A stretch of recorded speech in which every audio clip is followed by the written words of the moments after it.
اور اسی میں مجھے یاد آیا ہے کہ حضرت عثمان کے بارے میں رضی اللہ تعالی عنہ خلافت و ملوکیت نامی کتاب میں بالکل اسی کی ایک مثال موجود ہے۔ تاریخ کی کتابوں میں ایک واقعہ یوں درج تھا اور ہے اب بھی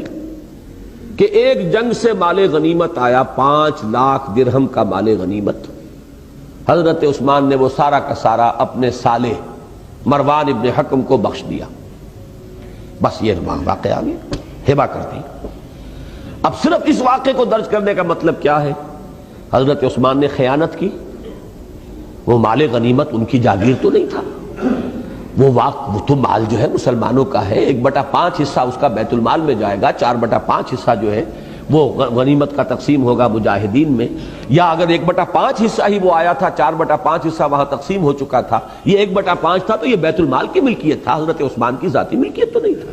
5 لاکھ اگر 1/5 تھا تو گویا کہ 25 لاکھ کی تھی وہ، جس میں سے 20 لاکھ وہاں تقسیم ہو چکا، 5 لاکھ آیا تو یہ بیت المال کی ملکیت ہے۔ یہ اپنے کسی رشتہ دار کو، اور رشتہ داروں میں بھی جو سالہ ہو، سالار جنگ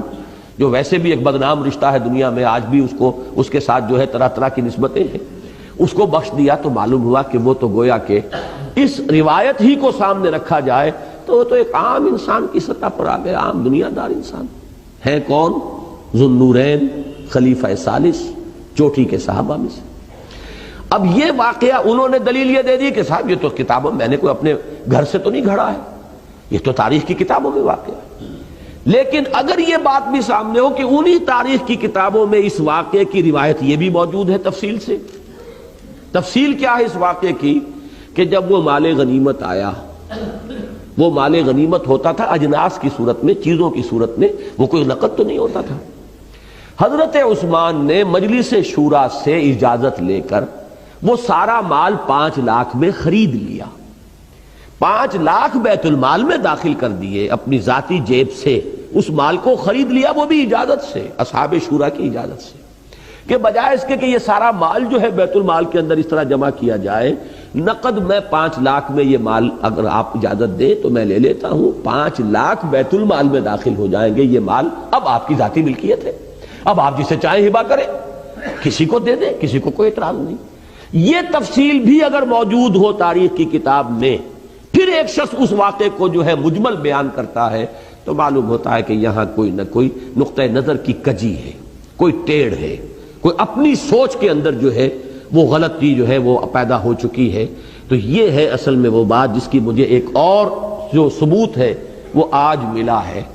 کہ اس میں ترجمے جو اس ترجمے کی تائید کرنے والے ہیں کہ دل کج ہو گئے تمہارے، توبہ کرو اللہ کی جناب میں، تمہارے دل ٹیڑھے ہو گئے، راہ حق سے ہٹ گئے،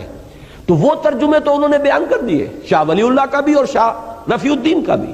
لیکن شاہ عبد القادر کا ترجمہ بیان نہیں کر رہے۔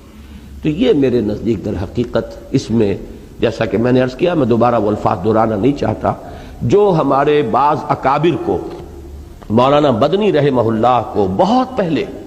یہ شک ہو گیا تھا اور انہوں نے اس کا اظہار کیا تھا کہ ان کے مزاج کے اندر صحابہ کرام سے اور بزرگوں سے اور اسلاف سے جو ہے ایک گستاخی کا رجحان پایا جاتا ہے۔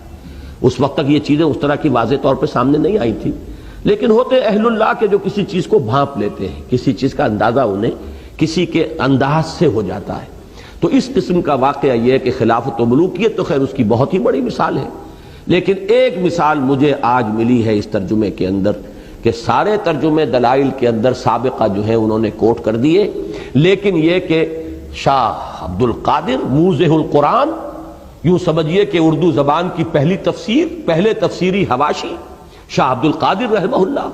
ان کا ترجمہ جو ہے وہاں پر نقل نہیں کیا ہے۔ یہ اومیشن نہیں ہو سکتی، یہ اتفاقیہ نہیں ہو سکتا، اس کے اندر ان کا اپنا ایک چوائس ہے، پک اینڈ چوز والا معاملہ ہے، اور وہی چیز ہے جو میرے نزدیک یہاں نہایت تکلیف دہ ہے۔